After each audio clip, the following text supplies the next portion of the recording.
You know we have to talk about the travesty that was Florida State getting left out of the playoffs. That and other takeaways from Week 13 of the NFL on today's Renner Ranks. This is Renner Ranks, the ultimate NFL ranking show. Part of the Locked On Podcast Network, your team every day. Into today's episode of Renner Ranks, your go-to daily rankings podcast, part of the Locked On Podcast Network, your team every day. And a special shout out to all you everydayers out there. Don't forget to subscribe, follow, like. It's free on YouTube, wherever you get your podcasts. Helps out a ton. And I am your host, Mike Renner, NFL draft analyst for The Messenger. And today's podcast is brought to you by Gametime. Download the Gametime app, create an account, and use code LOCKEDONNFL for $20 off your first purchase. Last minute tickets, lowest prices, guaranteed. I'm going to get to the Week 13 NFL takeaways. And the first takeaway is technically not NFL related, but it is football related. And if you were living under a rock this weekend, you may not have heard. But if you weren't, Florida State got left out of the playoffs as a 13-0 Power 5 conference winner. This should make every single football fan out there irate. And you can say best four all you want. And if you truly believe in the best four, you do not believe in the spirit that is college football or football in general. You earn it on the football field. And FSU earned it on the football field for 13 straight weeks. They scheduled two Power 5 out-of-conference opponents from the SEC in LSU, who they absolutely clowned week one. The most LSU got blown out all season long, 45-24. The lowest point total all season long that LSU had. Only actually gave up 17 points before garbage time in that game. Held Louisville in their must-win conference championship game to 6 points in that ACC title game. And to me, football is still a team game. Yes, you lost Jordan Travis. Yes, you lost your quarterback. But Jordan Travis ain't a world beater. This isn't like USC losing Caleb Williams, right? Jordan Travis is probably not going to get drafted in the NFL, even prior to that injury. He's not like an amazing... He's a good college quarterback for sure. He's a big loss to a team. But this team that has NFL talent up and down this roster. That is why they were undefeated this year. That's why their defense has been so good. It's because they have a first-round pass rusher and a guy in Jared Verse. You know, they have a first-round wide receiver and a guy in Keon Coleman. They have talent. That is how you go 13-0. And to get left out, and I get it's a weird year in terms of who was all there at the end, over two other one-loss teams, it's a tough pill to swallow because you didn't look as good at the end of the year. I don't think that should matter. You should have to earn it on a football field. And I don't get how the ACC can survive after this, right? Like, how can the ACC and the Big 12 in good faith continue to try to be a part of this playoff scenario, even though they are expanding the field, when the committee has shown at every single turn they're probably going to now give deference to these super conferences and the SEC and the Big Ten and what they're adding in the coming years with Texas and Oklahoma, with Washington, Oregon, UCLA, USC going to the Big Ten. I don't get how the ACC and the Big 12 are going to survive as conferences when that's the case. Number two, back to the NFL here. On a little lighter note, Tyreek Hill, if an MVP was ever going to go to a non-quarterback in this day and age, Tyreek Hill is your MVP this season, if it ever were to. Now, the value proposition in that, and again, especially in the NFL, the quarterback position, less so in college, as we just talked about with Jordan Travis, but more so in the NFL, the quarterback is the most valuable position on the football field.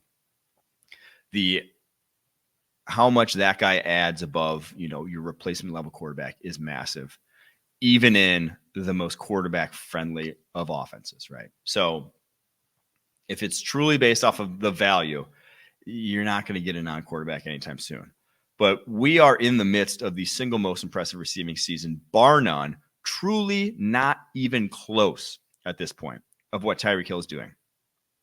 He is averaging, so after 5 catches for 157 yards and 2 scores this weekend, 2 of those of 60-plus yards out, on only 18 routes against the Washington Commanders. Just utterly absurd.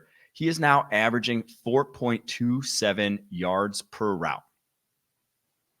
That is the most that PFF has in their history by a half yard right now, the highest total that they've ever collected. The second best in the NFL right now is Brandon Ayuk at 3.01 yards per route. So the difference between Tyreek Hill and Brandon Ayuk, first and second in terms of yards per route, is the same as the difference between second in Ayuk and 35th in Kendrick Bourne. That means that Tyreek Hill is so much more efficient than Brandon Ayuk. It's like comparing Brandon Ayuk to Kendrick Bourne this year in terms of efficiency. He is on pace for over 2,000 yards this year now. He has nearly 300 more receiving yards than anyone else in the NFL. 12 touchdowns. His receiver leads the NFL as well. And he is 46th in the NFL in routes run. He is on pace to have fewer routes run than Calvin Johnson did through 11 weeks of his 2012 season, where he set the NFL receiving record. It's unbelievable what this man is doing. And the fact that teams still can't figure out a way to double him is obviously kudos to Jalen Waddle in that offense, but also Mike McDaniel scheming it up. The man has, since 2018, he has been the single most dangerous weapon in the NFL. I believe I wrote an article calling him as much the single most valuable offensive weapon outside of the quarterback position ever since then. And 29 years old, still at his prime somehow with that elite speed, does not look like he's lost a step whatsoever. And again, I still don't think he is the MVP. I'll get to who I do think is the MVP here in a second. I actually said it on last week's pod. But if you were going to give it to a non-quarterback, if you did want to throw the value part out the window for one season and just call it the most impressive player in the NFL this year, it is Tyreek Hill. All right, before we get to the next one here, today's podcast is brought to you by BetterHelp. Whether or not your family gives gifts during the holidays, you get to find how you give to yourself. And the holidays are a great time to start doing that.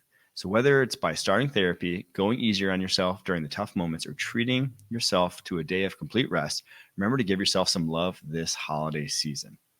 If you're thinking of starting therapy, give BetterHelp a try. It's entirely online, designed to be convenient, flexible, and suited to your schedule. Just fill out a brief questionnaire to get matched with a licensed therapist and switch therapists at any time for no additional charge. In the season of giving, give yourself what you need with BetterHelp. Visit BetterHelp.com/lockedon today to get 10% off your first month. That's BetterHelp.com/LOCKEDON. All right, on to the third takeaway from Week 13 of the NFL season. And it's another MVP-related one. And is Brock Purdy is not your MVP this year. I know he's the odds-on favorite right now. Do not vote for Brock Purdy to be the MVP. But that being said, he is a perfect fit for the 49ers offense. And in my opinion, if you're calling him a product of that scheme, you are sorely, sorely mistaken.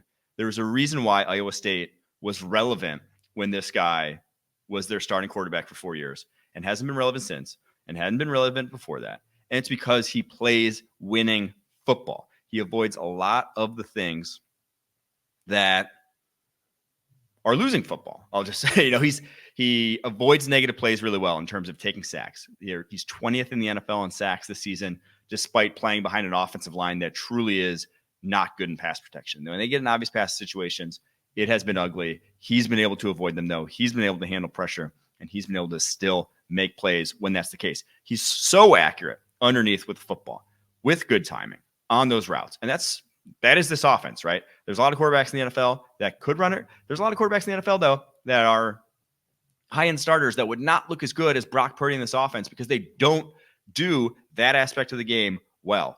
Purdy does. Against the Eagles, their pass rush was darn near non-existent. Obviously, some of that's game planning, but also some of that's Brock Purdy having a 2.58 average time to throw. And so it's like a lot of the things that Jimmy G was good at. Purdy is not only as good at, but better, but then adds another element to the table that is that gamer factor that he's going to give his guys chances to make plays. He's not scared to throw 50-50 balls. He's not scared to throw with anticipation, trusting his guys down the football field in situations that Jimmy G just would never have pulled the trigger on. So, yes, there's a reason why the 3 highest yards per attempt in the NFL right now all come from the same offensive tree, right? Which is Tua, Purdy, and CJ Stroud. That offense, it gives you a lot of easy throws. It's their sound offensive football technicians, those head coaches and play callers. So, yes, you're always going to want that. But I think Purdy takes it to another level. Now, it's also because you have an insane amount of talent. And when you have Juwan Jennings making plays as well, you know you're living right as the San Francisco 49ers. You know this team is going to be difficult to stop whenever it is. But let's get real. Dak's the MVP right now. He is playing at a level that no one else across the league is currently. And so while Brock isn't your MVP, put some respect on his name. Brock Purdy is a big reason why this 49ers team is an absolute house right now. 4th takeaway from week 13 of the 2023 NFL season. The 2022 cornerback class looks like it could be an all-timer from the early returns here. Now, Sauce Gardner already looking like an all-timer. The start to this guy's career is nothing short of Hall of Fame worthy. This season, 225 yards allowed all year, only 1 touchdown, and now he missed a little bit of time, but I believe it was only 1 game. 25 of 38 targets, 6 pass breakups. He's the best cornerback in the NFL. I don't even want to hear a debate on that topic at the moment. Sauce Gardner is playing at an unbelievable level still. But then you have Derek Stingley Jr., the guy who went 1 pick before him, balling out as well. Now, he's a little bit more of a risk taker. He has not been the shutdown, lockdown guy that Sauce Gardner is, but he now has 4 picks in 6 games this year. Was obviously banged up, missed a bunch of time, only came back recently. But since he's come back, 3 straight games with picks, 2 picks this past weekend, 2 pass breakups in his 6 games this year. His ball skills outstanding. Still jumps probably a few too many routes than he should. But Derek Stingley is going to be a guy who gets his hands on a lot of footballs.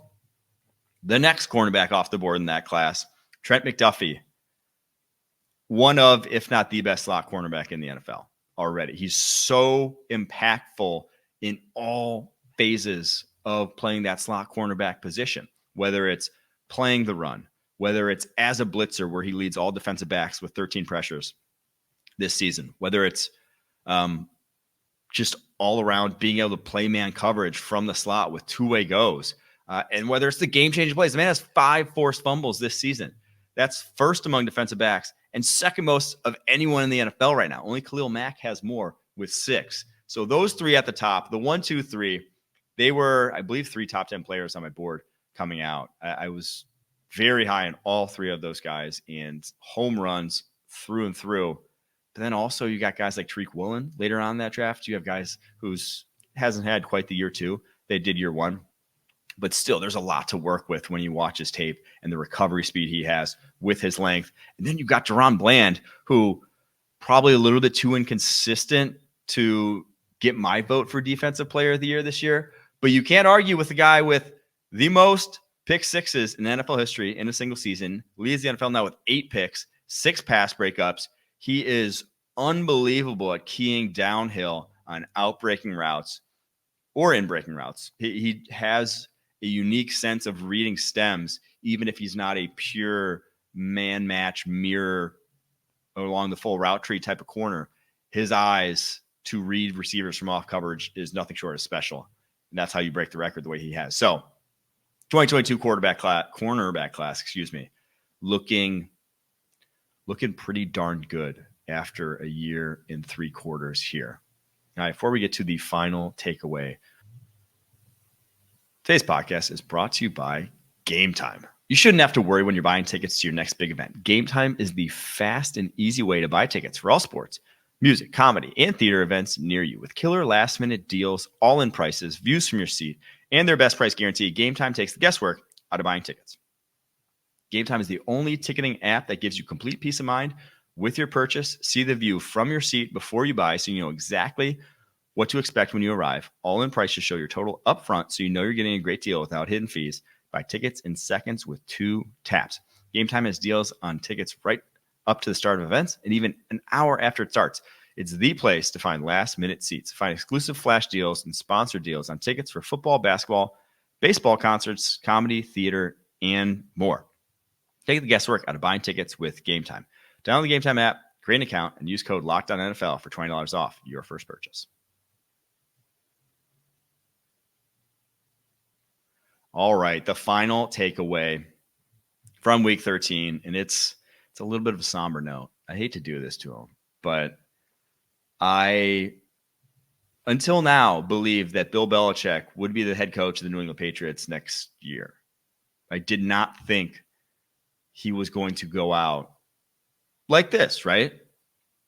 I think he's going to go out like this. I don't see how you can sell it to the fan base any other way after a 0-point outing, a 0-6 loss against the Los Angeles Chargers, their third straight loss when giving up 10 points or less. The offense is utterly abysmal, and they've scored only over 20 points only once this season. Obviously, the past 3 games, 0 points, 7 points, 6 points. They're limp into the barn here is the Steelers, Chiefs, Broncos, Bills, Jets. They may not win another game. May very well end up with a first or second overall pick at this rate. More likely than not at this point. And now have the second most cap space in the NFL next season. So this is a key offseason. This is a big rebuild, shape the future sort of offseason. And do we trust Bill at this point to be the one in charge of that, right? Because he's had the keys to the castle for his tenure there over New England Patriots. And the last 4 years have been degrading every single season since. Every single season since Brady, it has not, there's been no area where you're saying we're getting better there. Things are looking better here. Here's why we should be excited for next season. And I still trust him as a defensive mind. The guy can game plan better than anyone else in NFL history on the defensive side of the ball. But their approach to offense isn't working, quite obviously. His refusal to add new ideas into the fold, I think, is costing this team. And again, if you are Robert Kraft, I know it's a very, very difficult decision, but how much longer is a 71-year-old Bill Belichick going to be doing this, right? You would hope, he could go out on his own terms. You would hope he could go out on top, but how far away are you from on top at this point? You are arguably the most depleted roster now in the NFL from a talent perspective. The guys you've identified on offense, whether it's via free agency, via the draft, the past handful of seasons have been utter duds left and right. At that point, it's difficult to buy in that things will all of a sudden change around now that we have cap space, now that we have